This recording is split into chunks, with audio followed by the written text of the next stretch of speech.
Hello అండి అందరికీ ఈరోజు స్పెషల్ సజ్జలతో దోశలండి.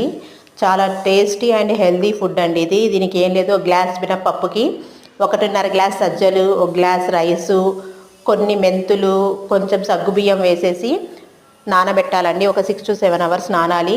తర్వాత ఇంకో బౌల్లో కొన్ని అటుకులు నానేయాలండి. తర్వాత వీటిని మెత్తగా మిక్సీ పట్టేసుకొని అందులో కొంచెం ఆ పిండిలో కొంచెం ఉప్పు కలిపేసుకొని దోశలు వేసుకోవడమే అండి. దోశలు చాలా టేస్టీగా ఉంటాయండి.